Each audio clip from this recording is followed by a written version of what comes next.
1월 13일 정치회의 시작합니다. 국민의힘이 오늘 MBC를 상대로 방송금지 가처분 신청을 냈습니다. 윤석열 후보의 부인 김건희 씨의 7시간 통화 파일을 방송하지 말라는 건데요. 사적 대화를 불법 녹음한 거라며 파일을 입수한 MBC가 편집 왜곡 방송한다면 그 자체가 선거 개입이라고 주장했습니다. 음성 파일엔 문재인 정부 비판 등이 담겼다고 하는데 법원은 내일 오전 신문을 열기로 했습니다. 이재명 후보의 변호사비 대납 의혹과 관련한 제보자의 사망이 여야 간 거친 공방으로 번지고 있습니다. 국민의힘은 간접 살인을 책임져야 한다며 이 후보의 사퇴를 촉구했는데요. 당내에 의문사 진상규명위원회까지 설치기로 했습니다. 민주당은 국민의힘이 정치적 금도를 넘었다며 흑색 선전과 가짜뉴스를 중단하지 않으면 법적 조치에 나설 거라고 경고했습니다. 정의당 심상정 후보가 돌연 모든 일정을 중단하고 치과에 들어갔습니다. 지지율 정체 등 상황이 심각하다는 게 심 후보가 밝힌 이유라고 하는데요. 현재 휴대폰 전원도 끊어와 연락 두절 상태입니다. 혼란에 빠진 정의당은 오늘 선대위원 전원이 사퇴하는 긴급 처방을 내렸죠. 일각에선 심 후보 사퇴설까지 나오고 있는데 그럴 가능성은 낮다는 게 정의당 측의 설명입니다. 오늘 준비한 소식 많습니다. 들어가서 본격적으로 정치부회의 문을 열겠습니다.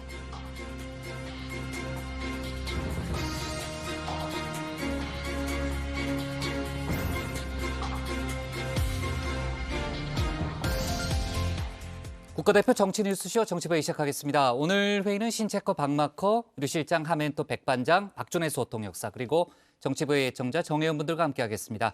속보 실시간 반영하면서 열어놓고 회의를 진행하죠. 정치권이 아주 빠르게 급박하게 돌아가고 있습니다. 신체컷 나가서 이제 발제 준비하면 되고요. 류 실장, 어제 저희가 언급했던 이제 윤석열 후보의 부인 김건희 씨의 7시간 통화 파일이 오늘 상당히 큰 정치적 쟁점으로 부각이 됐고 법원이 이제 가처분 신청을 접수했으니까 결론을 빨리 내리겠죠? 네, 그렇습니다. 어제 저희가 소개를 했던 대로 김건희 씨는 유튜브 채널 서울의 소리 촬영 담당 A씨와 10번 이상 통화를 했는데요. MBC가 7시간에 달하는 이 녹음 파일을 건네받아서 16일 시사 프로그램에서 방송을 준비 중이라고 합니다. 시간이 얼마 없는 만큼 이르면 내일 결론이 나올 것으로 보입니다. 네, 16일 방송이면 정말 그렇게 되겠네요. 자, 지금 이제 국민의힘은 남녀 몰카보다 더 심한 정치 공작이다 이렇게 주장을 하고 있는데 서울의 소리 측은 만약에 방송사가 방송을 못하면 본인들이 하겠다, 본인들이 공개하겠다 이런 입장이라면서요? 네, 그렇습니다. 서울의 소리 백은종 대표는 한 언론과의 인터뷰를 했는데 방송사가 공개를 못한다면 서울의 소리 유튜브를 통해서 7시간 녹취 전문을 공개하겠다고 밝힌 상황입니다. 네, 관련 얘기는 잠시 후에 저희가 뉴스픽에서 자세히 얘기를 해보고요. 오늘 이재명, 윤석열 후보도 상당히 바쁜 일정을 소화했죠. 이재명 후보가 부동산 정책 얘기도 했고요. 관련된 얘기는 저희가 국회 상황실 또 톡 쏘는 정치에서 차례로 짚어보겠습니다. 그럼 신혜원의 뉴스픽 5부터 오늘의 정치부회의 출발하겠습니다.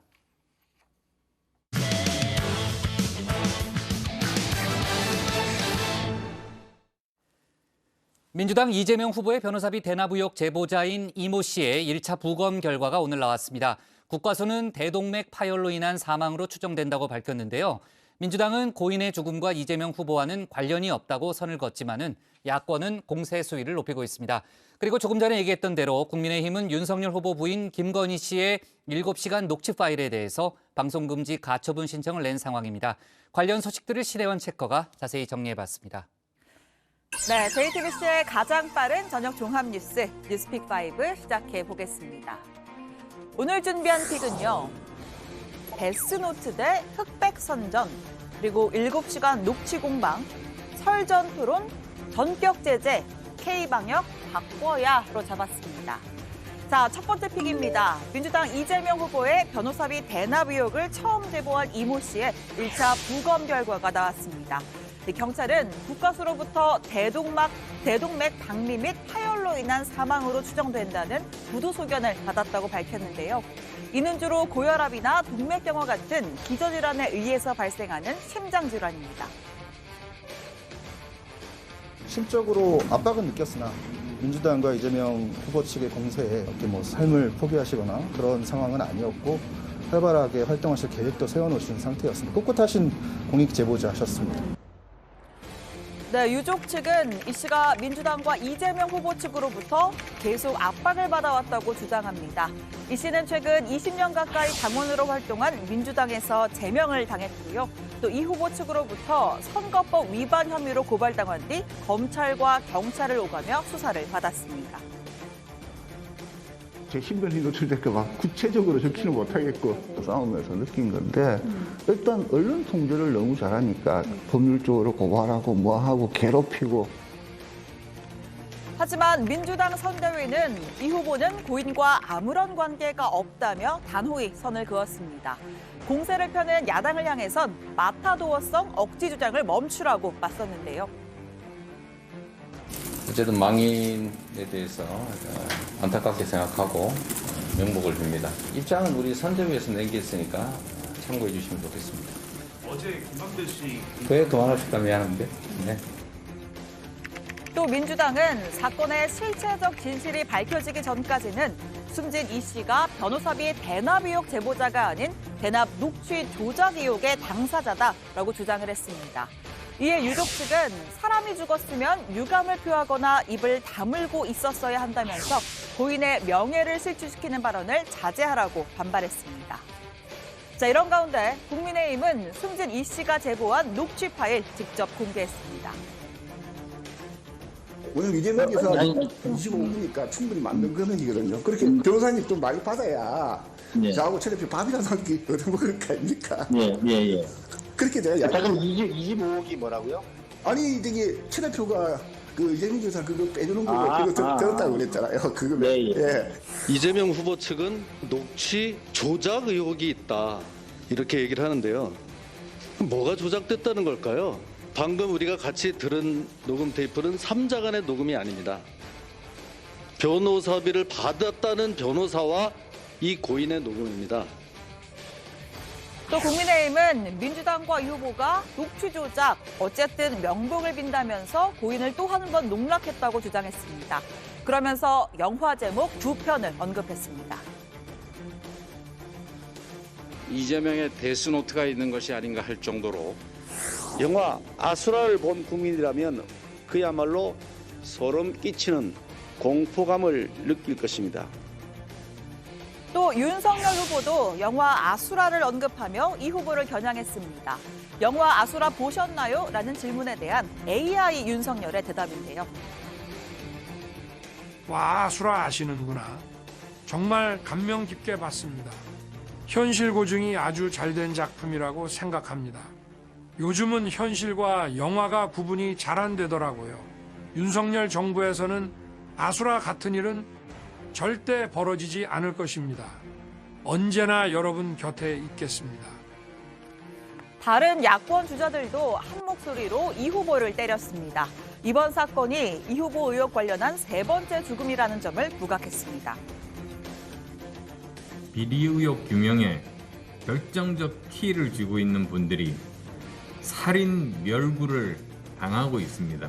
죽여서 입을 막는다는 살인 멸구는 국정을 일삼던 중국 봉건 영주들의 필살기였습니다. 돌아가신 세 분의 비극의 현장마다 이재명 후보의 그림자는 여지없이 어른거렸습니다. 이번에 세 번째 아닙니까? 네.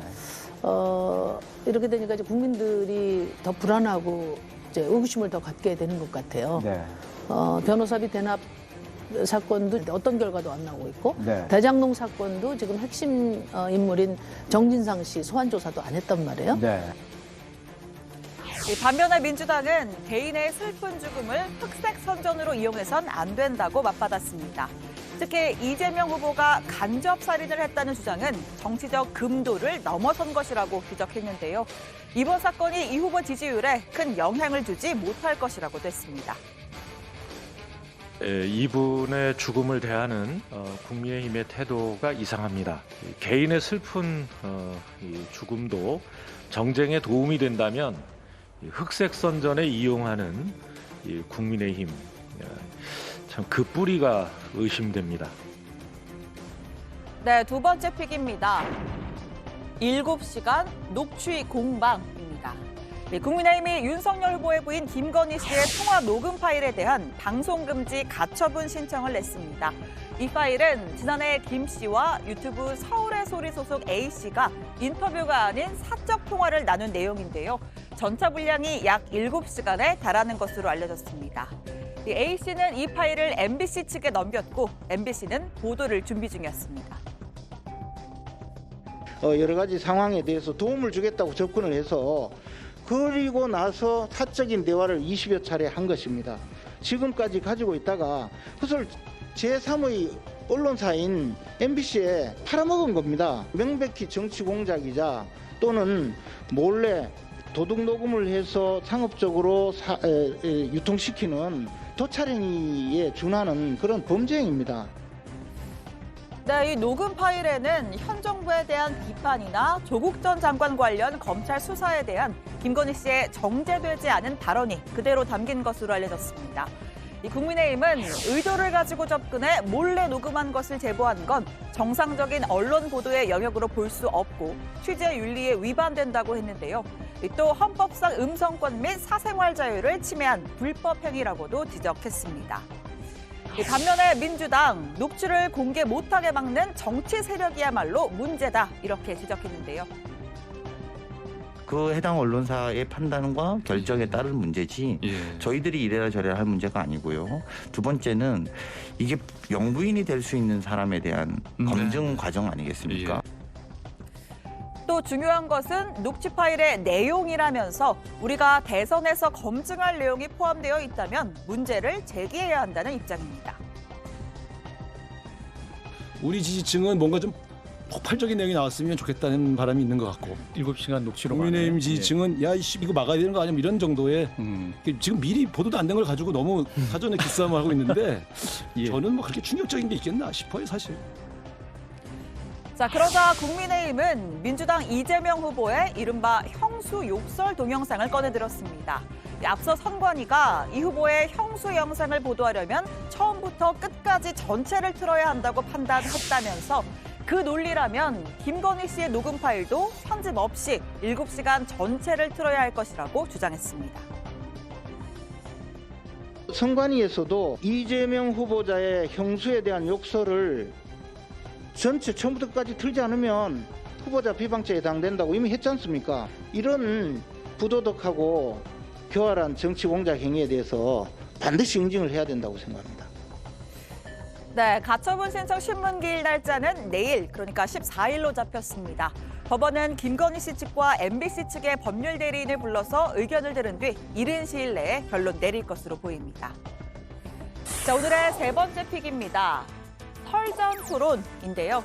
자, 1월 말 설 연휴 전에 대선 주자들의 TV 토론에 볼 수 있게 될 전망입니다. 오늘 이재명 후보가 올린 영상 하나 볼까요? 윤석열 후보님, 우리 오랜만에 통화한 것 같습니다. 한번 만나시죠? 제가 보니까 이날 비었는데 한번 시간 좀 내주시면 좋겠습니다. 네, 민주당과 국민의힘이 조금 전 오후 3시부터 대선 주자 TV 토론 실무 협상에 나섰습니다. 이 토론 룰과 주제, 범위를 놓고 치열한 신경전이 예상됐는데요. 일단 설전 양자 토론으로 물꼬를 트겠다 합의를 이뤘습니다. 토론 당장 하자. 그리고 시기, 주제, 제한 없다. 방송사 안 통해도 되죠. 뭐 저희끼리 자그만 뭐 테이블 위에서 해도 되는데. 그동안에 우리가 보통 보면 언론사를 통해서 하니까 자, 내가 토론하자고 했더니 진짜 토론하자고 하는 줄 알잖아. 그건 아니죠. 그냥 맥락을 가지고 얘기하시죠. 한편 국민의당과 정의당 왜 우리는 빼놓느냐 반발했습니다. 국민의당의 이태규 총괄선대 본부장은 자기들끼리만 TV 토론을 한다니 도대체 무슨 의도냐. 안철수 후보가 치고 올라오니까 부랴부랴 3자 구도를 막고 양당 구도를 지켜보자는 치졸한 담합이다. 이렇게 쏘아붙였습니다. 정의당 역시 양당의 토론 협상은 선수가 규칙에 개입하겠다는 것이라면서 선관위가 주관하는 4자 토론 해야 한다는 입장입니다. 네, 오늘의 네 번째 픽입니다. 전격 제재인데요. 미국이 북한의 연이은 탄도미사일 발사에 대한 제재 카드 꺼내 들었습니다. 대상은 미사일 개발에 역할을 해온 북한 제2자연과학원 관계자 등 7명, 그리고 북한의 대량 살상 무기 운반 거래에 관여한 것으로 알려진 러시아 기관 한 곳입니다. So yes, we have a number of tools in our arsenal. We will continue to call on those tools to hold to account the DPRK for its violations. 바이든 행정부는 지난해 내내 대북 제재를 가하지 않다가 12월 들어서 북한의 인권 침해를 문제 삼아 이영길 국방상에 대한 첫 제재를 발표했습니다. 자, 이번이 두 번째 제재인 셈인데요. 외교와 대화에 더해서 이제는 압박도 병행하겠다는 분위기가 감지됩니다. 유엔 안보리에 북한에 대한 추가 제재도 요청했습니다. 자, 오늘의 마지막 픽은 K방역 바꿔야입니다. 오명돈 신종감염병 중앙임상위원장은 오미크론 변이는 코로나가 넘어야 할 마지막 고비라면서 이 설 연휴 전 시작되는 대유행이 2달 안에는 끝날 것이다. 이렇게 전망했습니다. 자, 그러면서 현재의 엄격한 K방역 시스템을 유연한 방향으로 전환해야 한다고 했는데요. 오미크론은 확산 속도가 너무 빨라서 기존의 방역과 의료 대응 방법으로 감당할 수 없습니다. 오미크론 환자의 95%는 입원 치료가 필요하지 않고 오히려 비코로나 환자가 제대로 진료를 받지 못하는 피해가 훨씬 더 심각해질 수 있습니다. K방역의 벽을 낮추고 일상 진료 체계를 회복하라고 요구하고 있습니다. K방역의 벽을 낮추고 일상 진료를 회복해야 한다는 주장입니다. 하지만 정부는 고강도의 거리 두기를 한 차례 더 연장할 듯합니다. 내일 발표에서 사적 모임 4명, 영업시간 9시 제한을 2주 더 이어가는 쪽에 무게가 실립니다. 현 방역 상황이 호전되는 지표 변동이 있긴 하나 오미크론 변이 등 낙관적으로 볼 수 없는 위험한 지표 변이도 함께 나타나고 있습니다. 네, 이런 가운데 화이자의 먹는 코로나 치료제 2만 1,000명분이 오늘 인천공항을 통해 들어왔습니다. 내일부터 65세 이상 면역 저하자를 대상으로 처방이 시작되는데요. 재택치료자는 비대면 진료 뒤에 지자체나 약국을 통해서 약을 전달받고 생활치료 입소자는 전담 의료진을 통해서 투약이 이뤄집니다. 자, 목요일의 뉴스픽 여기까지입니다. 들어가서 원픽도 꼽아보죠. 뉴스픽 5였습니다. 네. 신혜원 체커가 뉴스픽 3번으로 꼽았던 그 국민의힘과 민주당과 국민의힘의 TV 토론과 관련된 합의가 이제 조금 전에 나왔습니다. 속보로 이제 들어왔고요. 설 연휴 전에 양자 TV 토론을 하기로 합의를 했습니다. 민주당 쪽에서는 이제 박주민 의원이 그 대표로 나섰고 또 국민의힘에서는 성일종 의원 등이 나섰는데 일단 지상파 합동 초청 토론의 형식으로 하고 주제는 대장동이 아니고 국정 전반 모든 현안을 다루기로 일단 합의를 했고 일단 양자 간의 토론은 진행하되 지금 이제 또 안철수 후보라든지 이제 다자 토론을 하자는 요구가 많이 있잖아요. 만약에 이제 다자 토론을 하게 되면 그건 이제 별도로 또 추가 논의를 진행하기로 그렇게 합의를 했습니다. 자, 어쨌든 설 연휴 전에 양자 토론에 합의를 했기 때문에 이달 안에 두 후보가 정책 현안을 놓고 아주 첨예하게 맞붙는 현장을 저희가 볼 수 있겠네요. 또 정치부회의에서 저희가 중계는 못하지만 또 자세히 분석을 할 예정이고요. 오늘 협상단이 3대 3으로 만났는데 국민의힘 쪽에서는 황상무 전 KBS 앵커가 참여를 했네요. 네. 자, 좋습니다. 이제 관련된 오늘 여러 가지 짚었던 속보들 포함해서 얘기를 좀 이어갈게요. 이재명 후보의 변호사비 대납 의혹을 최초로 제보한 제보자가 숨진 채 발견됐죠. 어제 저희가 관련된 내용을 짚어봤고 민주당은 조작 의혹의 당사자다 이렇게 표현을 하면서 이재명 후보와는 전혀 관련이 없는 사안이라고 선을 긋고 있는데 지금 이제 국민의힘의 공세는 이어지고 있죠. 자, 오늘 1차 부검 결과가 발표됐죠, 하멘토. 네, 그렇습니다. 경찰에 따르면 숨진 이모 씨의 1차 부검 결과 대동맥 박리 및 파열에 의한 사망으로 추정된다는 국과수소견이 나왔습니다. 대동맥 박리 및 파열은 주로 고령자나 고혈압, 동맥경화 등 기저질환이 있을 때 발생할 수 있는 심장질환인데요. 경찰은 또 부검 결과 시신 전반에서 사인에 이를 만한 특이 외상은 발견되지 않았다고 덧붙였습니다. CCTV 확인 결과 이 씨는 지난 8일 숙박업소 객실로 들어갔고 이후 다른 출입자는 없었다고 합니다. 네, 유족 측은 이 씨가 민주당과 이재명 후보 측으로부터 다양한 압력을 지속적으로 받아왔다면서 고소, 고발 압력도 많이 받았다고 주장하고 있는 상황입니다. 또 민주당에서 이 씨의 존재를 지금 알았다고 했다던데 그것도 말이 안 된다. 모르는 사람을 어떻게 고발할 수가 있느냐 이렇게 반문하기도 했는데요. 또 이 씨의 사망 배경으로 언급된 내용 중에 생활고는 사실이 아니다. 정기적인 수입이 있었다. 이렇게 반박했습니다. 이 씨의 부검 결과가 오늘 나왔고 민주당에서 긴급 기자회견을 열었다는 거죠? 네, 그 민주당 원외지역위원장 협의회가 국민의힘의 무분별한 정치 공세를 규탄한다면서 기자회견을 열었습니다. 이들은 이 씨의 사망 경위가 밝혀졌다면서 타살, 간접살인을 운운한 국민의힘이 사과해야 한다고 주장했습니다. 한 사람의 안타까운 죽음 앞에서 간접살인 운운했던 국민의힘 이준석 대표, 김기현, 권영세, 홍준표 의원, 김진태 전 의원은 정계를 떠나시기 바랍니다. 네, 반면에 야권은 영화 아수라 그리고 데스노트 등을 언급하면서 이 고인이 엄청난 심리적 압박을 받았고 이에 대해서 이재명 후보가 도의적인 책임을 져야 한다고 주장했습니다. 이재명의 데스노트가 있는 것이 아닌가 할 정도로 싸늘한 주검으로 발견됐습니다. 이재명 후보와 민주당은 대남 녹취 조작 의혹의 당사자라고 조롱하면서 어쨌든 명복을 빈다고 가증스럽게 고인을 또 한 번 농락했습니다. 고인과 유족들을 2번 죽이고 있는 것입니다. 이 모든 걸 우연이라고 생각하는 국민은 없을 겁니다. 이재명 후보는 이제 진실을 이야기해야 되는 것 아닙니까?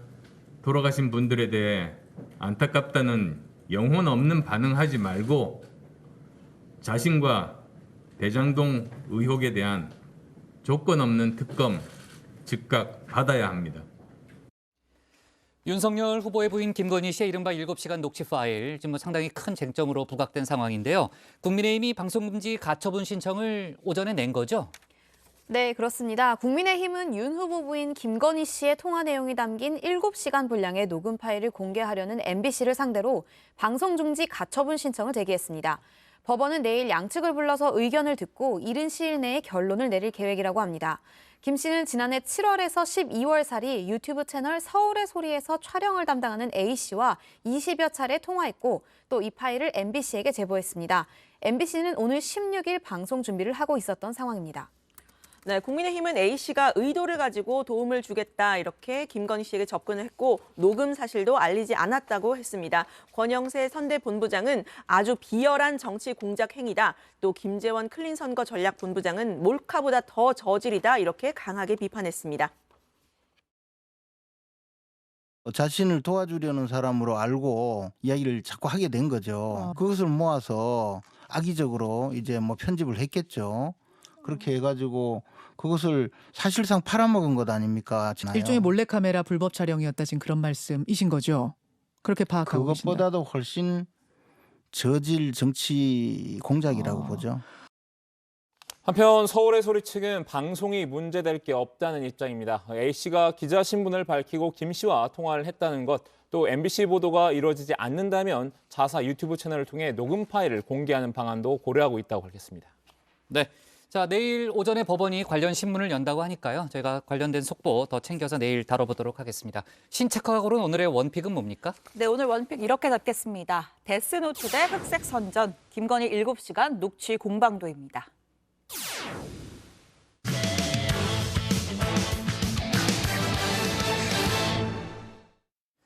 지금부터 여야 대선 후보들의 행보 차례대로 짚어보겠습니다. 국민의힘 윤석열 후보는 오늘 헌법에 입각해 국가를 운영하겠다면서 슬림한 청와대, 분권형 책임장관제로 효율적인 정부를 만들겠다는 구상을 밝혔습니다.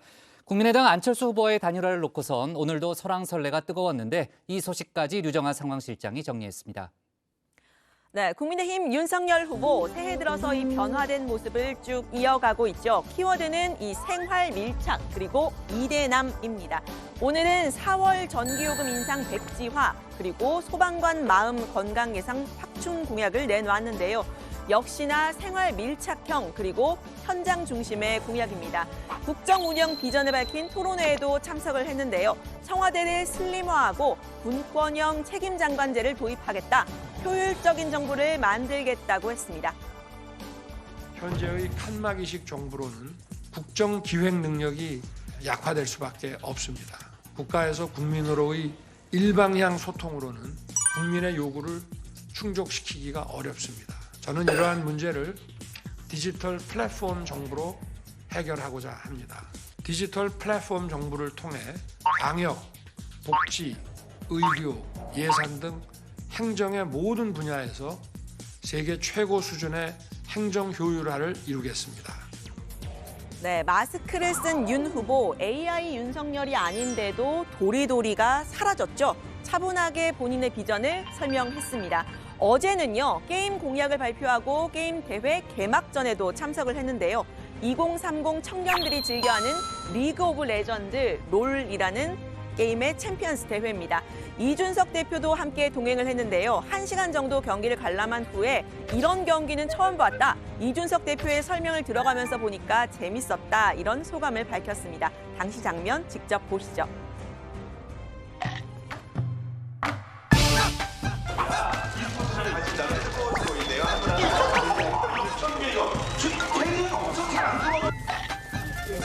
정치 안 하셨으면은 프로게이머로 대성했을 거 같지 않아요? 아니요. 근데 프로게이머 세계는 제가 뭐 합숙소에서 이렇게 하고 하는 거 뭐 장난 아니에요. 그러니까 이게 엄청나게 여러 가지 스킬 보유를 해야 돼요. 신체적 능력 따라야 되고.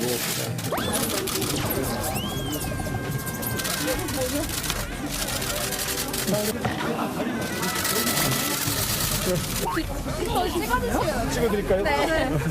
찍어드릴게요. 됐습니다. Upgrade complete. 네, 윤 후보는 최근 나온 여론조사에서는 지지율이 이렇게 반등을 하면서 민주당 이재명 후보와 오차범위 접전으로 회복을 했죠. 윤 후보의 여가부 폐지 등의 공약으로 2대남의 표심이 결집한 결과라는 분석이 나왔는데요. 그런데 오늘 나온 전국 지표조사에서는 이재명 후보가 37%, 윤석열 후보가 28%로 2주 전, 그러니까 당내 갈등이 한창이던 지난 연말과 크게 다르지 않은 결과가 나타났습니다. 이번 조사는 전화 면접 조사로 진행이 됐는데 앞서 조사처럼 ARS 조사에는 잘 잡히지 않는 이대녀, 즉 20대 여성의 표심이 반영됐다, 이런 분석이 나왔는데요. 20대 여성분들의 투표율이 굉장히 높습니다. 출구조사에서 79%가 20대 여성의 79%가 투표했다고 말했어요. 전 연령대를 포함해서 가장 높았습니다. 여론조사에서는 20대 남성의 응답률이 높은데 실제 투표는 여성들이 높습니다. 실제로는 투표율은요? 네, 민주당에서는 비판이 나왔습니다. 윤건영 선대위 정무실장은 윤 후보의 선거 전략 극우 포퓰리즘으로 가고 있다 질타를 했습니다. 여가부 폐지 공약이나 멸공 논란 같은 부분들에 대해서 이렇게 평가를 한 건데요. 저는 일종의 극약 처방이라고 생각하는데 국민의힘 차원에서는 해독제가 없는 극약 처방입니다. 계속 시간이 지나면 지날수록 독이 퍼져서 윤석열 후보한테 굉장히 부담이 될 것으로 보여집니다. 네, 윤 의원은 지난주 윤 후보와 이 대표의 갈등 봉합, 딱풀 봉합이다 이렇게 폄훼를 하기도 했는데요. 아예 갈등의 당사자인 김종인 전 총괄 선대위원장을 만난 사람도 있었습니다. 김 전 위원장이 민주당에 몸을 담았을 당시에 비서실장이었던 박용진 의원입니다.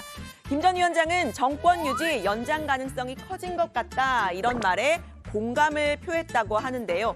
민주당을 도와달라 이 말에는 답을 듣지 못했지만 국민의힘에는 안 가겠다 이렇게 잘라 말했다고 합니다. 김 전 위원장의 지금 국민의힘에 대한 감정 좋을 수가 없겠죠. 지난 갈등 과정에서 윤 후보의 정치적 감각에 대해서 실망했다 이런 말도 했다고 하는데요. 같은 이유로 국민의당 안철수 후보와의 단일화도 잘 안 될 거라고 예측했다고 합니다. 안 후보 역시 단일화에 대한 트라우마가 있다는 점을 들었다고 하는데요. 단일화에 대해서 제가 이제 뭐 걱정스러운 말씀을 드렸더니 아마 안 될 거라고 자기는 본다고 하시고서 그 두 후보의 어떤 정치적인 감각 이런 것들에 대한 문제 아니겠습니까? 네, 국민의힘 특히 이준석 대표 측에서는 김 전 위원장이 대선 전에는 다시 좀 돌아와서 윤 후보의 손을 함께 잡는 장면 그리고 있죠. 2012년 박근혜 당시 대선 후보와 대선 직전에 극적으로 화해했던 사례를 들기도 했습니다. 민주당은 이런 일은 막아야 한다 이런 생각인데요. 박 의원은 민주당에 대한 지원 요청을 김 전 위원장에게 계속 할 거라고 했고요. 이재명 후보가 김 전 위원장을 좋아한다는 말까지 나왔습니다. 이재명 후보가 좋아하시는 분이긴 해요. 네, 그거는 뭐 사실입니다. 좋아하신다. 네. 김종인 위원장도 우리 정치의 큰 원로가 어른이니까요. 네. 또 그런 이야기를 자주 들으시려고 하는 그런 정도의 마음은 있는 것으로 저도 알고 있습니다. 네, 윤석열 후보는 민주당의 공격뿐 아니고요. 최근에는 국민의당 안철수 후보의 견제까지 받고 있죠. 윤 후보가 좀 주춤한 사이 안 후보가 치고 올라오면서 단일화 압박도 시작이 된 겁니다. 기득권 양당 후보들에게 경고합니다. 군대 안 갔다 왔으니까 돈으로 덮어보겠다는 오해 스스로 만들지 말기 바랍니다. 무언가를 더 준다는 사람이 아껴야 한다는 사람들보다 선거에서 유리합니다. 하지만 대한민국의 미래를 위해, 청년의 미래를 위해 안 되는 것은 안 된다고 말하는 사람이 한 사람이라도 있어야 되지 않겠습니까? 네, 안 후보는 최근 여론조사에서 꾸준히 10% 이상 두 자릿수 지지율이 나오고 있는 상황이죠. 국민의당은 이제 3자 구도로 봐야 한다 주장하고 나섰습니다. 이재명, 윤석열 후보의 양자 TV 토론 아니고요. 3자 토론을 해야 한다고 주장하고 있습니다. 자기들끼리만 TV 토론을 한다니 도대체 무슨 의도입니까? 두 당에 묻습니다. 이유가 무엇입니까? 안철수 후보가 치고 올라오니까 적대적 공생관계로 돌아가서 기득권을 지키겠다는 것입니까? 지금 역대 최악의 도덕적 하자와 비호감 대선에 분노하고 지친 국민들께서 네, 국민의당은 안 후보의 지지율 더 높아질 거다 자신하고 있죠. 이번 대선은 과거처럼 당과 조직 중심의 선거가 아니라 인물 중심의 선거가 되고 있다는 점, 그리고 역대급 비호감 대선이라는 점을 들고 있습니다.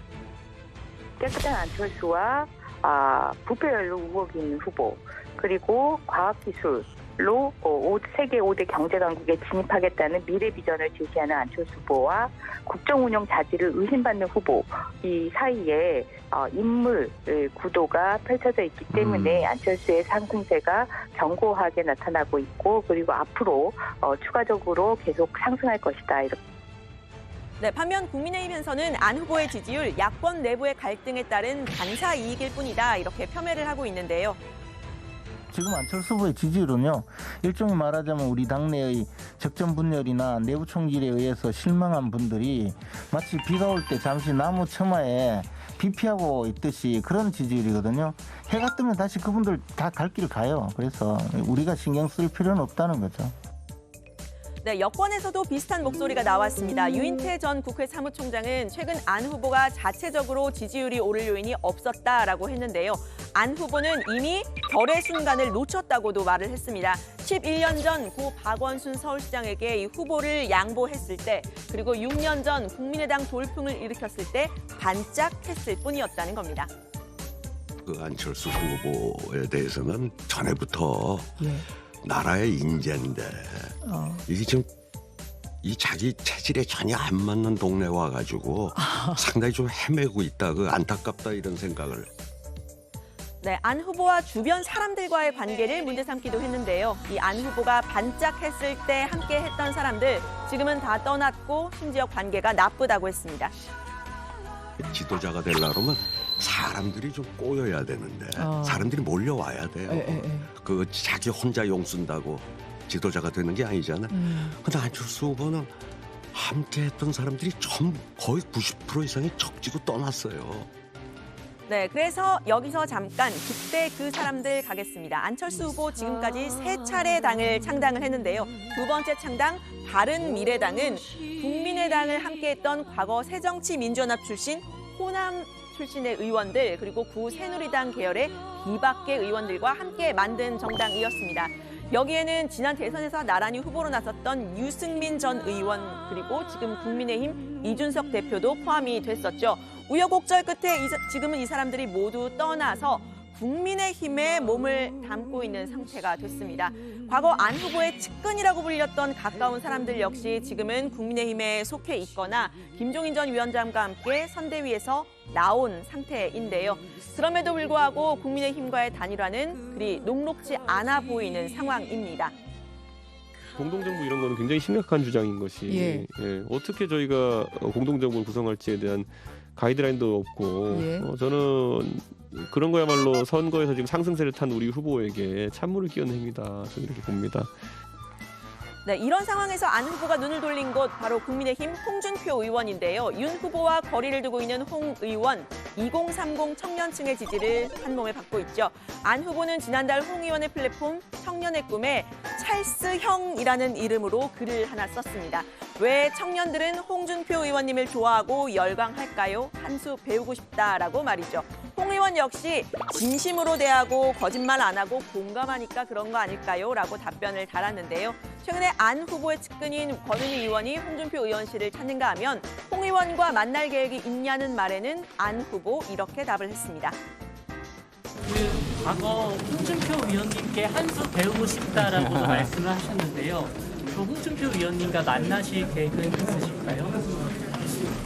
원론적인 말씀 드리죠. 정치인들이라면 필요하다면 누구나 만날 수 있는 것 아니겠습니까?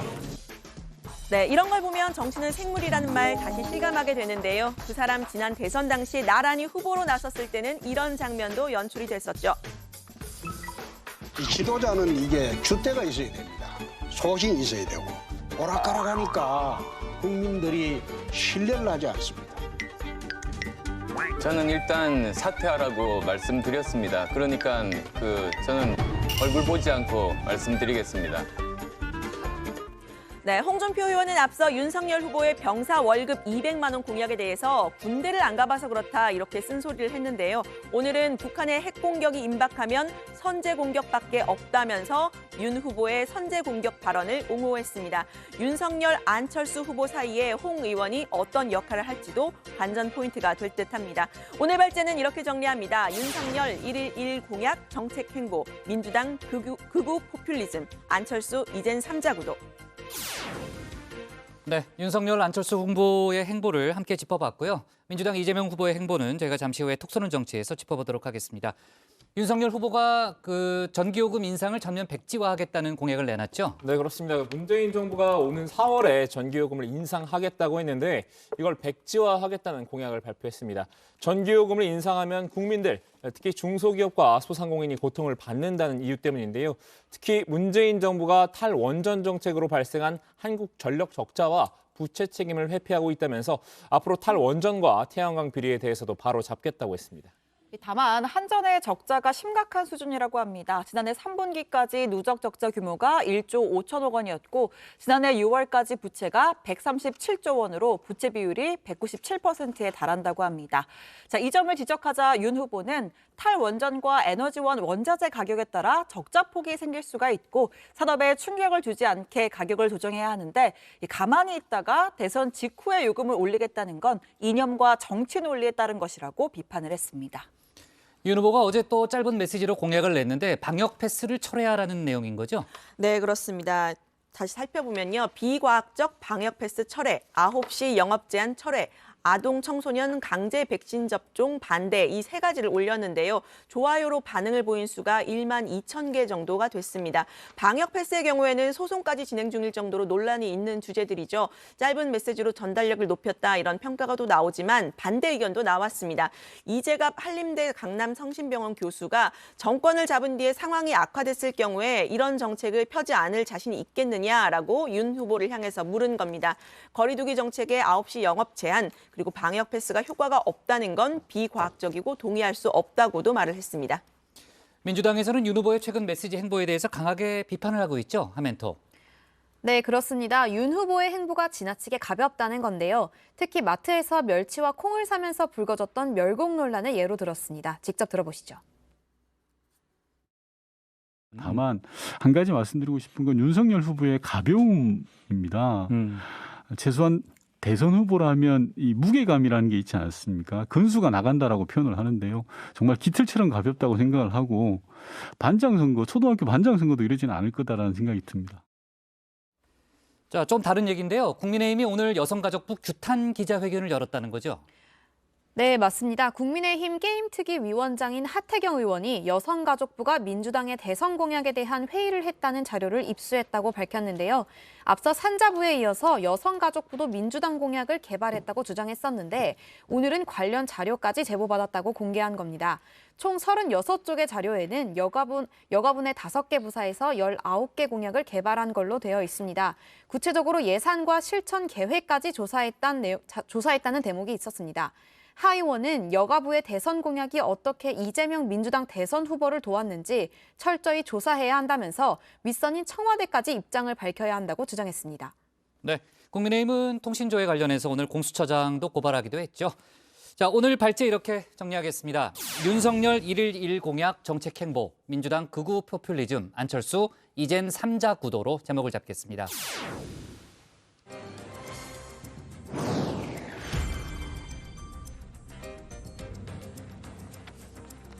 놓쳐선 안 될 뉴스들을 쉽고 빠르게 전해드리는 백다혜의 이 시각 다정회입니다.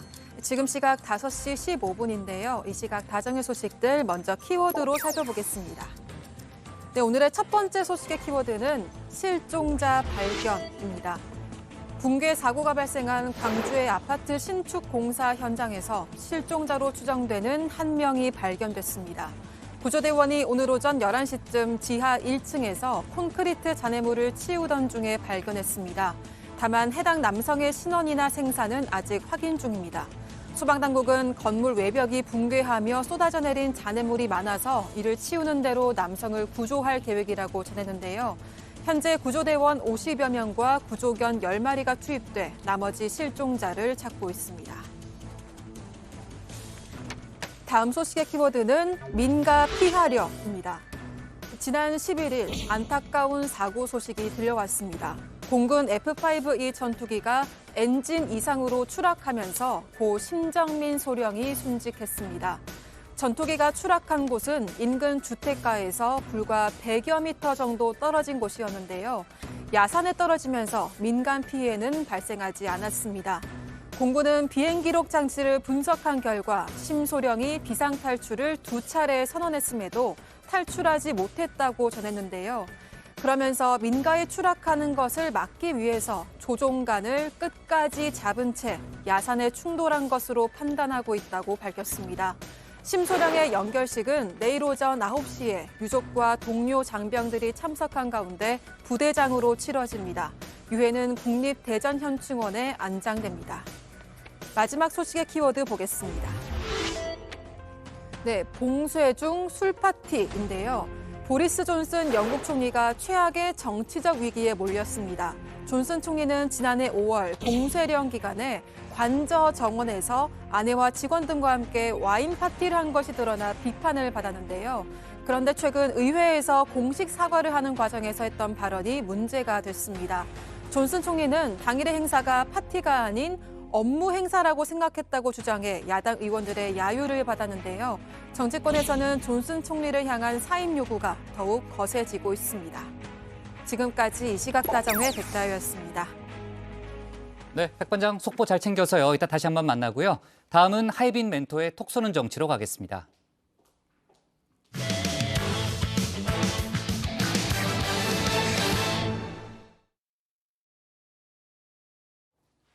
네, 이번엔 이재명 후보 소식으로 넘어가겠습니다. 오늘 이 후보는 부동산에 초점을 맞췄는데요. 문재인 정부는 물론 박원순 전 시장의 정책을 비판하기도 했습니다. 이재명 후보가 현 정부에서 탄압을 받았다. 어제 송영길 대표의 발언 논란이 됐는데요. 오늘도 그 논란이 이어지고 있습니다. 관련 내용을 톡 쏘는 정치에서 짚어봅니다.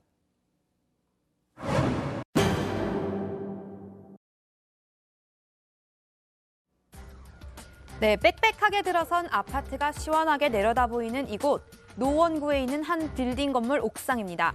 오늘 아침 기온이 영하 10도 가까이 내려갔었는데요. 다들 오늘 출근길 많이 추우셨을 것 같습니다. 이 와중에 찬바람을 그대로 맞으면서 건물 옥상까지 올라간 건 바로 재개발, 재건축 관련 간담회를 진행하기 위해서였습니다.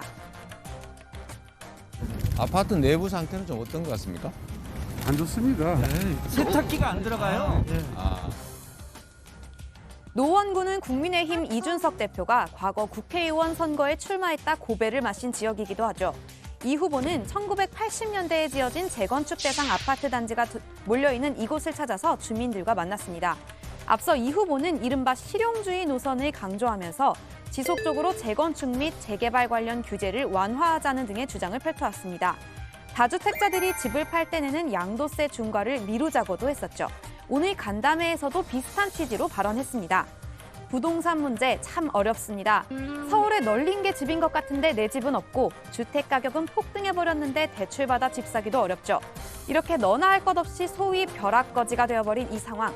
문재인 정부가 이 문제로 질책도 많이 받았습니다. 민주당과 이 후보도 유독 부동산 얘기할 때면 저자세로 사과하고 또 사과했습니다. 오늘도 아주 정중하게 사과했습니다. 허리도 90도로 숙였습니다. 두 번이나요. 부동산 얘기하면 저희가 정말 드릴 말씀이 없습니다. 다시 한번 이 자리에서 우리 국민 여러분께 부동산으로 또 주택 문제로 고통받게 한 점에 대해서 깊이 사과드립니다. 많은 국민들께서 부동산 문제로 인해서 정부와 더불어민주당에 실망하고 계신 점을 너무 잘 알고 있습니다. 집권 여당의 대선 후보로서 큰 책임감을 느낍니다. 국민 여러분께 다시 한번 깊이 사과드립니다. 이후 이 후보는 곧바로 부동산 관련 정책을 발표했습니다. 주택 공급을 위한 6개 로드맵 한번 살펴보겠습니다. 먼저 재개발, 재건축 신속 협의체를 꾸리겠다고 했습니다. 용적률을 높일 수 있는 주거지역도 신설하기로 했는데요. 용적률이 뭐냐면요. 한 건물에서 쌓아 올린 총 면적의 총합을 의미합니다. 다시 말하면 각 층별 면적이 동일하다면 용적률이 높을 경우 더 높게 건물을 올릴 수 있다는 거죠. 또 재개발, 재건축이 비교적 용이하게 이루어질 수 있도록 안전진단 기준을 합리화하고 공공주도의 재개발도 활성화하겠다고 했습니다. 이렇게 들으니까 좀 복잡한데요. 정리하면 궁극적으로 재개발, 재건축을 통해 주택 공급을 늘려주겠다는 겁니다. 주택 공급을 늘리는 효과에 더해서 해당 주택에서 이 노후주택 때문에 고통받는 분들의 주거 고통을 줄여드릴 수도 있다라는 이중의 효과가 있는 것 같습니다. 또 나는 이전 정치인들과는 다르다 이러면서 차별화에도 나섰습니다. 박원순 전 시장이 현장 주민들이 주거 환경 악화로 느끼는 고통을 방치했다고 지적한 겁니다. 도시 재정비와 관련된 문제에 대해서 약간 이제 보수적 가치를 가지고 계셨던 것 같아요. 틀렸다, 잘못됐다고 생각하지 않습니다. 서울시의 재건축, 재개발 정책이 보존 중심으로 가는 바람에 추가 주택 공급이 시장이 원하는 만큼 원활하게 이루어지지 못한 측면이 있었던 것 같습니다. 네, 이처럼 주택 공급에 방점을 찍고 있는 이 후보. 앞서 민주당이 주택 공급량을 늘린다면서 김포공항을 이전하고 그 부지에 주택을 짓는 방안을 검토하고 있다는 소식도 전해졌었는데요. 서울 지역구 의원들의 반발과 시민들의 불편함 때문에 당분간 고려하지 않는 걸로 가닥이 잡혔다고 합니다. 다만 약속했던 주택 250만 호는 그대로 공급하겠다고 하네요. 부동산 공약 역시 그동안 이 후보가 강조해온 실용주의 노선의 일환이라고 볼 수 있겠습니다. 누구나 좋은 집 살고 싶은 거 잘 알고 있으니까 그런 욕구를 실현해 줄 수 있는 정책을 펴겠다는 겁니다. 더 유연하고 실용적인 정책 집행이 필요합니다. 물론 정책의 일관성은 매우 중요한 가치입니다. 그렇긴 하지만 국민의 불편을 방치하는 이유가 될 수는 없습니다. 역대 민주정부는 재개발, 재건축을 과도하게 억제한 측면이 있습니다.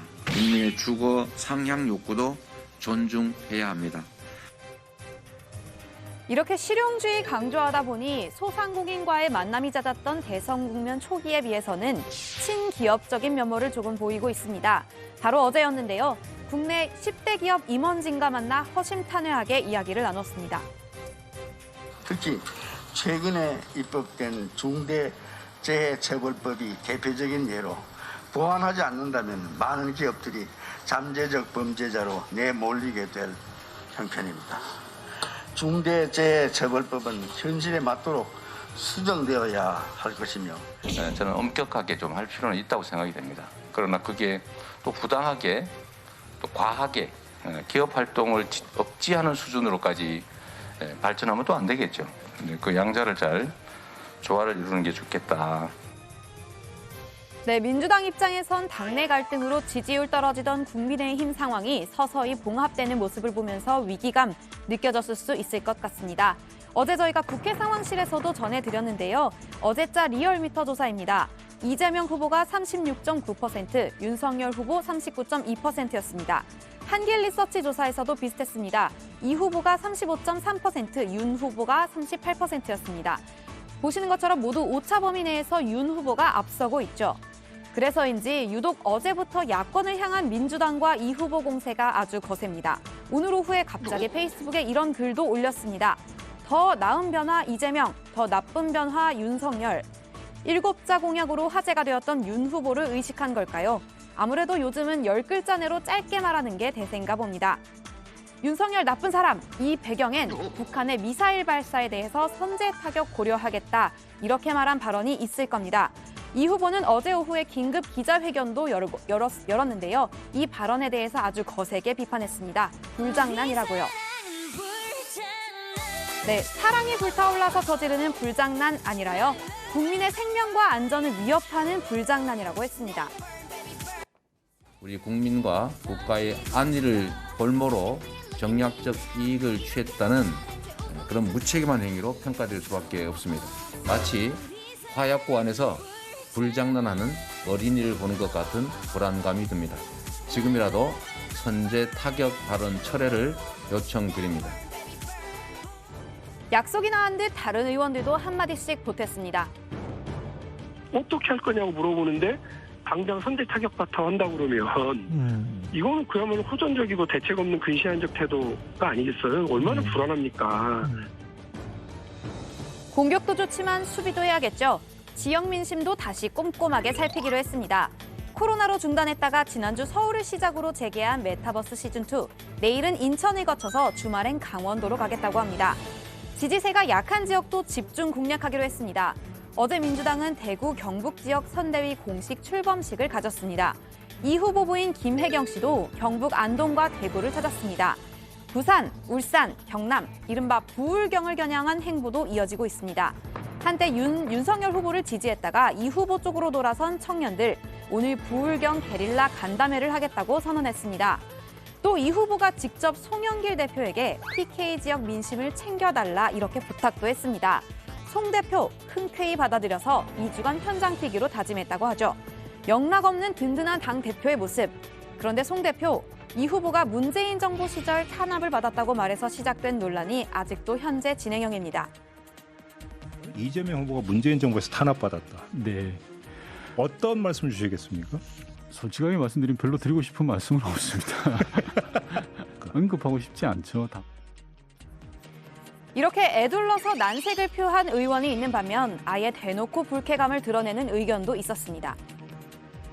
송영길 당대표께서 뜬금없이 이재명 후보가 문재인 정부에서 탄압받았다고 한 발언은 당의 단결을 저해하는 뜨악한 것이었습니다. 막상 당사자인 송 대표는 오늘 하루 종일 선대위 일정을 바쁘게 소화하면서 얼굴을 비쳤지만요. 별다른 해명은 내놓지 않았습니다. 당 일각에서는 송 대표 실수였다고 인정을 하면서도 진화에 나서려는 모양새입니다. 어제 이 후보도 정치적 의도는 없었으니 이해해달라고 당부했죠. 친문 세력과의 갈등, 이 프레임 속에서 이거를 계속 보도하고 있던데 이렇게까지 사안이 거기까지 갈 거라고 보십니까? 그렇게 될 것으로는 보지 않습니다. 그래요? 송영길 후보도 일정하게 좀 실수를 했다라고 이제 본인 스스로가 생각하지 않을까 싶고요. 다만 이번 일로 송 대표가 말썽꾸러기 취급받는 일은 피할 수 없을 걸로 보입니다. 선거도 얼마 안 남았는데 상황이 상황이니만큼 생각 좀 하고 말해라 이런 쓴소리도 이어졌죠. 원래 송영길 대표가 좀 가끔 사고를 치는 친구 아니에요. 좀 불안한 친구지. 지금 이 선거를 얼마 앞둔 이런 시점에서 당 대표 같은 건 말 한마디. 근데 그 친구도 말이 많고 빨라요 말이. 그 이재명과예요 거기도. 연이어 말실수를 해서 논란이 된 당대표. 불편한 발로 직접 현장 뛰겠다면서 상황은 일단 어느 정도 일단락 지어질 수도 있을 것 같습니다. 하지만 워낙에 다이나믹한 선거 국면, 앞으로 같은 일이 또 벌어지지 않을지는 두고 봐야겠죠. 오늘의 톡 쏘는 한마디 이렇게 정리하겠습니다. 우리 옛날부터 속담에 2번, 3번 생각하라고 하는데 이 친구는 요새 SNS 좋아하고 하는 친구들은 뭐 2번, 3번은 그냥 한 번 생각도 안 해보고 우선 질르는 친구들 아니에요. 그러니까 좀 불안하죠. 네. 자, 어제 여론조사 2개는 이제 하멘토가 소개를 했고 오늘 새로 나온 여론조사는 앞서 저희가 국회 상황실에서 소개한 바 있습니다. 자, 송영길 대표 발언이 계속해서 논란이 되고 있는데 오늘 이낙연 전 대표도 다시 한번 메시지를 냈죠. 그러니까 통합의 메시지를 내달라는 그런 내용이죠. 네, 그렇습니다. 이낙연 전 대표도 오늘 국가비전 국민통합위원회 공동위원장 신분으로 국민통합본부 발대식에 참석했습니다.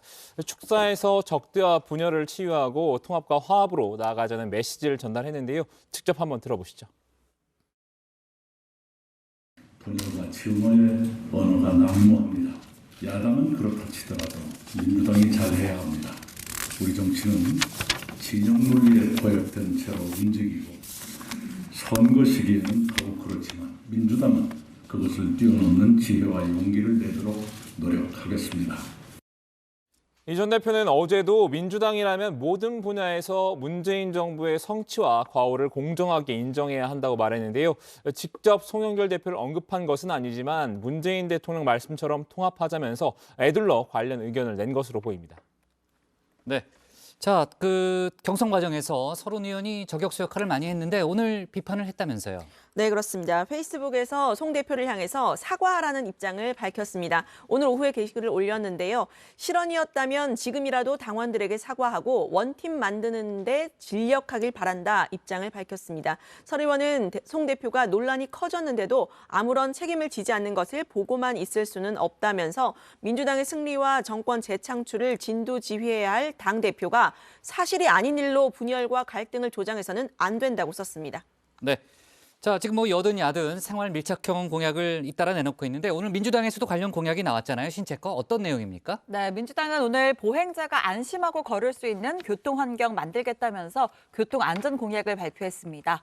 전동 킥보드 같은 개인형 이동 장치와 관련된 법제도를 정비하고 습관적 과속이나 난폭, 보복 운전자에 대한 운전면허 취소 기준을 강화하겠다고 했습니다.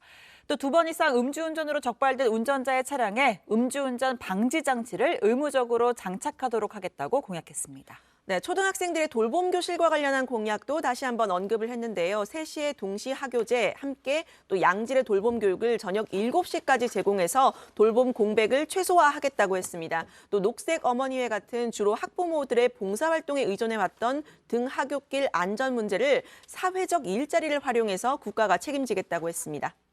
네. 민주당이 만 16살에서 18살 사이에 이제 청소년으로 구성된 위원회를 모집하겠다고 했다면서요. 네, 그렇습니다. 이른바 1618위원회인데요. 지난 11일 정당에 가입할 수 있는 나이를 만 18세에서 만 16세로 낮추는 정당법 개정안이 국회에서 통과된 바 있습니다. 민주당 산하 전국청년당은 오늘 기자회견을 열고 만 16세부터 18세까지 청소년으로 구성된 위원회를 공개 모집하겠다고 밝혔습니다. 청년당은 이 1618위원회를 통해 청소년의 교육감 선거권, 투개표, 참관 등을 논의해서 궁극적으로 법률 개정까지 이어질 수 있도록 하겠다고 설명했습니다. 네. 자, 오늘의 톡쏘는 정치 이렇게 정리하겠습니다. 부동산 공약 발표한 이재명 고통드려 죄송, 90도 인사, PK 잡으러 나선 송영길, 유인태 사고 치는 불안한 친구로 제목을 잡겠습니다. 다음은 박준우 마커의 주우민입니다.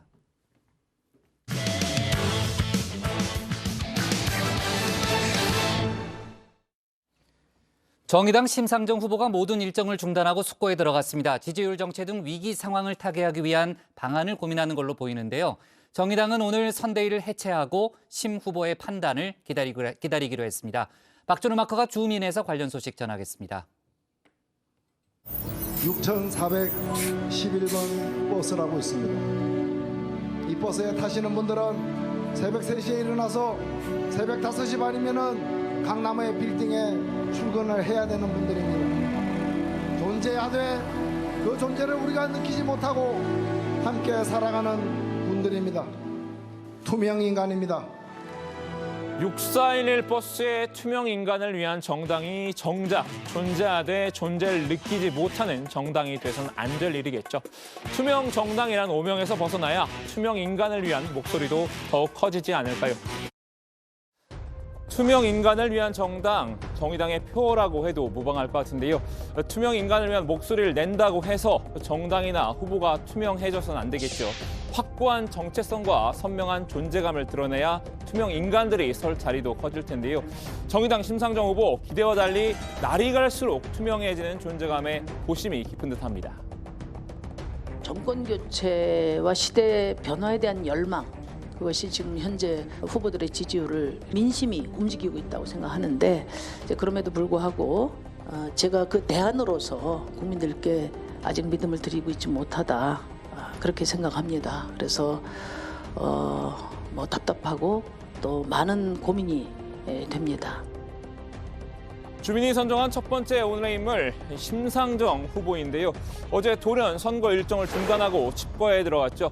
충격에 빠진 정의당의 선택은 극약 처방이었습니다. 선거대책위원장 이하 선대위원 전원이 일괄 사퇴하기로 결정한 겁니다. 당 선대위는 현재 선거 상황의 심각성을 인식하고 선대위원장을 비롯한 선대위원이 일괄 사퇴하기로 뜻을 모았습니다. 심 후보의 지지율 답보가 이어지는 가운데 진보 후보 단일화도 물 건너갔죠.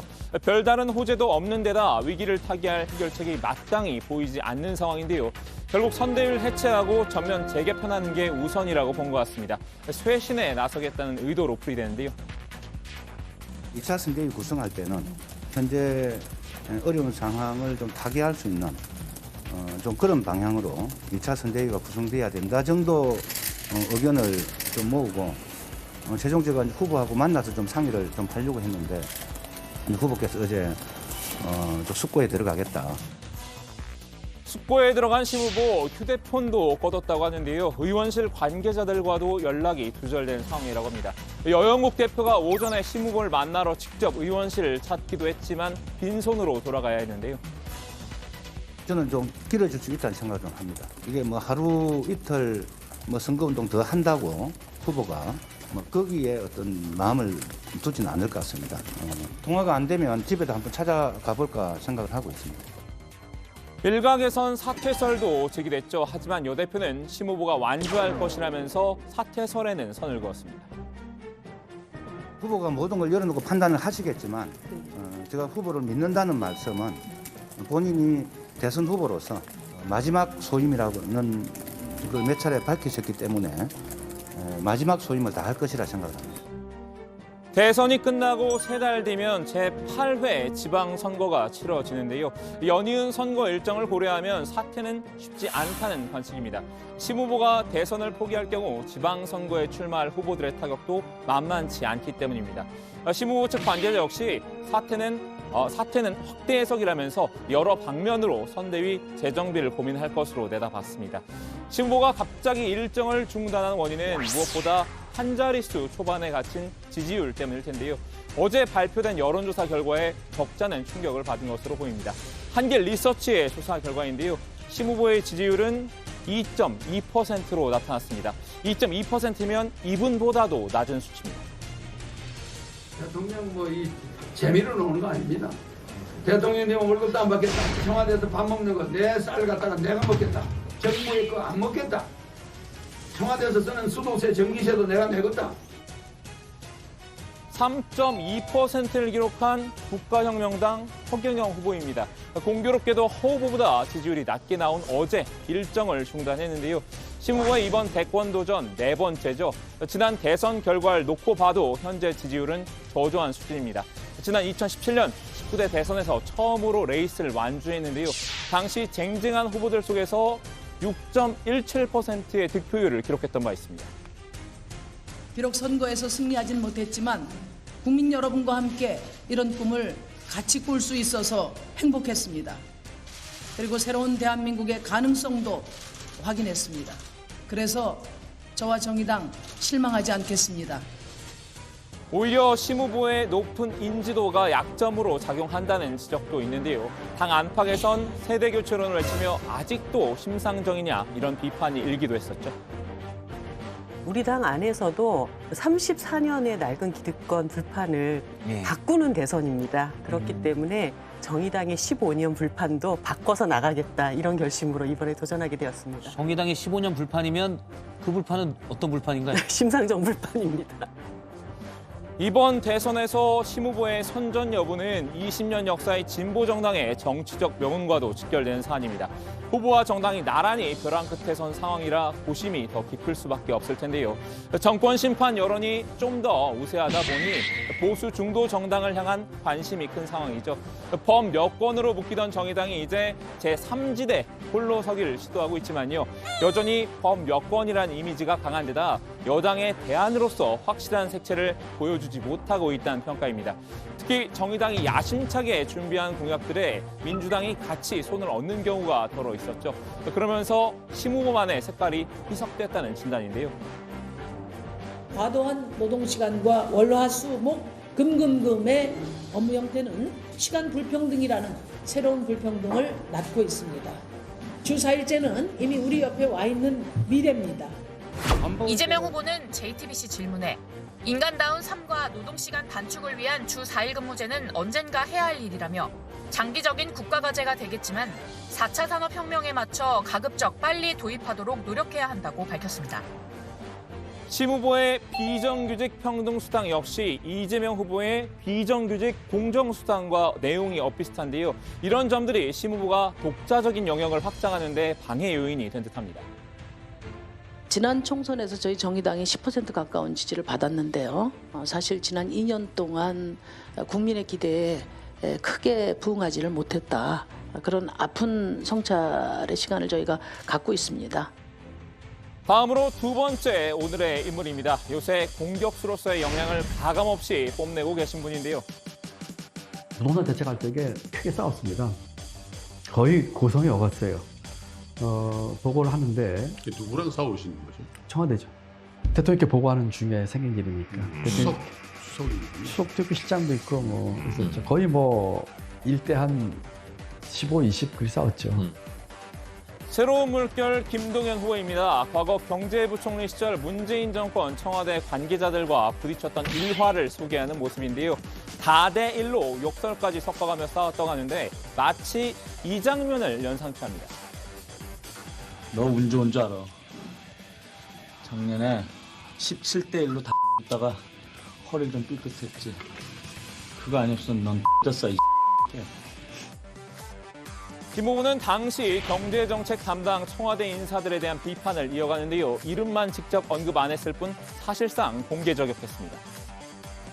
부동산이 됐든 또는 최저임금 인상이나 소득조 성장이 됐든 대통령과의 그 눈과 귀를 가렸던 인사들은 뭐 별다른 얘기가 없는 것 같아요. 예. 어떤 분은 뭐 해외 대사라고 하셨고 어떤 분은 뭐 국책은행 원장을 하고 계시고 예. 또 정책 라인에 어떤 분은 뺏지 않았어요. 당시 정책실장을 맡았던 장하성 주중대사, 그리고 경제수석이었던 홍장표 KDI 원장, 그리고 정책기획비서관이었던 민주당 정태호 의원을 겨냥한 것으로 보이는데요. 이들과 대립각을 세운 이유는 뭘까요? 첫 번째로는 부동산 정책에 또는 경제정책 전반에 걸쳐서 정치 이념이 들어가면 안 된다고 생각을 했던 것이고 이념이 들어가면 안 된다. 네, 두 번째는 일머리입니다. 부동산 문제 같은 경우는 그 오케스트라 지휘자 같은 역할을 하면서 정책을 만들어야 되거든요. 그러지 못했다고 하는 점에서 안타까운 얘기를 하고 싶고 김 후보 양당 기득권 타파와 대선 완주를 외치고 있지만 여전히 여권의 러브콜을 받고 있는데요. 이런 일화를 지금 와서 소개하는 건 확실한 거절 의사를 피력하기 위한 의도인 듯합니다. 여권을 향해 더 이상 엮지 말라는 경고를 보낸 셈인데요. 오늘 오후 한 방송사 인터뷰에서도 공세가 이어졌다고 합니다. 이 내용은 들어가서 더 얘기 나눠보겠습니다. 오늘 주민 한마디 정리합니다. 쑥고 들어간 심상정, 선대위 해체, 김동연 과거 청와대 참모 자친 비판. 네. 자, 심상정 후보가 지금 전화를 받지 않고 있다는 거잖아요. 이미 연락 두절 상태고 아까 이제 여영국 대표의 얘기를 들어보니까 숙고가 길어질 것 같다는 이제 그런 얘기를 했습니다. 일단 정의당은 오전에 선대위 주요 보직자들의 총사퇴를 결의한 상황이죠. 그렇습니다. 정의당 선대위의 이동영 수석 대변인은 현재 선거 상황의 심각성을 인식하고 선대위원장을 비롯한 선대위원이 일괄 사퇴하기로 뜻을 모았다고 했습니다. 또 여영국 대표는 심 후보의 의원회관 사무실을 방문한 뒤에 신원직 사무총장 등 당 집행부를 소집해서 내부 논의를 마친 뒤에 이러한 결단을 공지한 것으로 알려졌습니다. 사실상 현 선대위를 해체하고 전면 재개편하겠다는 의지를 드러낸 셈입니다. 신무부는 어제 저녁 극소수 인사들에게 일정 중단을 통보하고 휴대전화를 꺼놓은 채 칩거에 들어간 상태인데요. 현재 경기도 고양시 자택 인근에 있는 것으로 알려졌습니다. 신무부의 남편 이승배 씨는 자택에서 대기 중인 기자들과 만나서 신무부와 구체적인 얘기를 나눈 게 없다면서 본인이 잘 정리해서 이야기할 거라고 생각한다고 말했습니다. 방향이나 내용은 본인이 판단할 문제라고 했는데요. 개인적으로 국민들이 신무부를 더 살펴주셔야 하는데 그게 안 된다며 그건 우리 역부족이라고 아쉬움을 드러냈습니다. 네, 정의당은 심 후보가 충분히 숙고할 수 있도록 기다린다는 방침인데요. 여영국 대표는 심 후보를 찾아가려고 했지만 후보의 시간을 존중한다면서 철회했습니다. 이동영 수석 대변인은 후보가 숙고의 시간이 끝나면 직접 당원과 국민들께 입장을 말씀하실 것이라고 전했습니다. 정의당 지도부가 원래 오늘 오후 1시에요. 대표단 의원단 긴급 연석회의를 열겠다고 했는데 취소가 됐나 보네요. 그렇죠? 네, 그렇습니다. 회의 예정 시간 30분 전에 이제 기자들에게 대표단 의원단 연석회의 진행하지 않는다 이렇게 일정 취소 공지를 보냈습니다. 네. 자, 아까 이제 허경영 후보 얘기도 좀 저희가 했죠. 어제 지지율에 상당히 이제 심상정 후보가 충격을 받은 것 같다 이런 얘기를 좀 하고 있는데 허경영 후보가 심 후보에게 메시지를 남겼다는 거죠? 네, 그렇습니다. 허 후보가 오늘 페이스북에 이제 글을 썼는데요. 심상정 후보를 향한 메시지를 남긴 겁니다. 허경영 대통령 당선 시 심상정 후보님도 득표수 비례 명예 부통령으로 장관 임명권을 드립니다라고 썼습니다. 그러면서 낙담하지 마세요라고 심 후보를 위로했습니다. 허경영 후보가 안보와 정책에 대해서 큰 소리칠 자격이 있는 사람은 나뿐이다 이런 주장을 했다는 거죠, 하멘토. 네, 맞습니다. 허 후보는 페이스북에 여야 대선 후보들이 병사 월급 200만 원, 2030 우대책, 출산 장려책 등을 앞다퉈서 내놓고 있다면서 이처럼 선거철이 돼서 급조한 공약은 포퓰리즘일 뿐이라고 지적했습니다. 이와 달리 자신은 평상시 늘 국가와 국민에게 필요한 정책을 준비해온 후보라면서 허경영이 바로 모든 정책의 원조 맛집이다 이렇게 강조를 했는데요. 또 이런 공약 모두 자신이 일찌감치 선포한 허경영 33 정책이라며 요즘 다들 허경영 정책을 따라하는 것은 결국 허경영의 선견지명을 인정하고 있는 것이라고 자부심을 드러냈습니다. 자, 그리고 이 월남 참전 용사 대통령 후보 허경영 이렇게 인사를 하기도 했습니다. 군대를 갔다 오지 않은 후보나 평화로운 시절 장교로 복무한 후보 모두 자신의 앞에서 안보 어쩌고 하지 말라 이렇게도 주장을 했는데요. 이 앞서 허 후보는 월남전 참전 유공자증을 내보이면서 호국원을 묻힐 후보는 나뿐이다 자랑한 바도 있습니다. 네. 자, 김동연 후보가 경제부총리 시절 여러 가지 이제 일화를 얘기하면서 예전 청와대 인사들을 공격하고 있는데 오늘 방송사 인터뷰에서도 관련 주장을 이어갔죠. 네, 김 후보는 고성이 오가면서 대통령 앞에서 다툰 적도 여러 번 있었고 대통령이 없을 때도 청와대 참모들과 여러 차례 고성이 오가면서 격렬하게 의견 대립한 적이 있었다고 했습니다.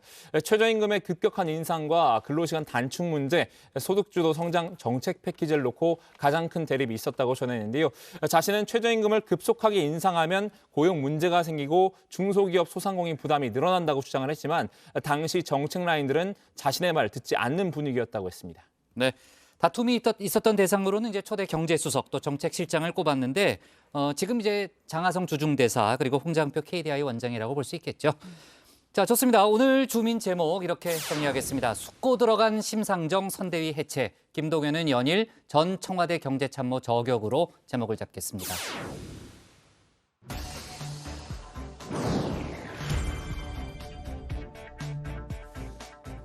이 시각 다정의 백다혜입니다. 현재 시각 5시 48분인데요. 어떤 소식이 들어와 있는지 살펴보겠습니다. 네, 대규모 반정부 시위로 카자흐스탄 알마티 공항에 발이 묶였던 아시아나항공 여객기가 오늘 밤이면 인천공항에 도착할 예정입니다. 이 항공편에는 승객 39명과 승무원 8명 등 모두 47명이 탑승했는데요. 이 가운데 43명이 우리 국민입니다.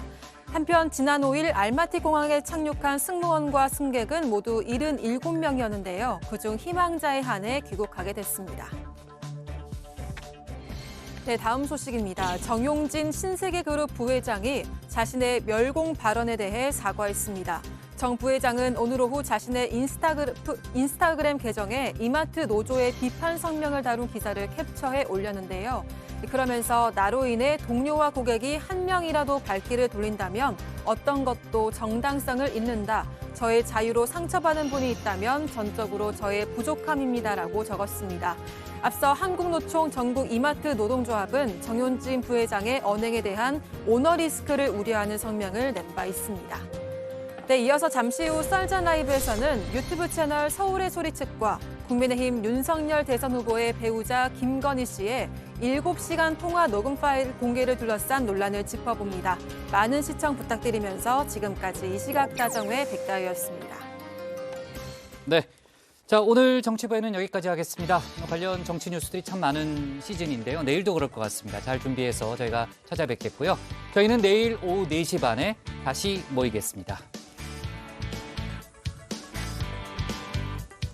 유 실장, 준비 잘해요. 네, 준비. 네.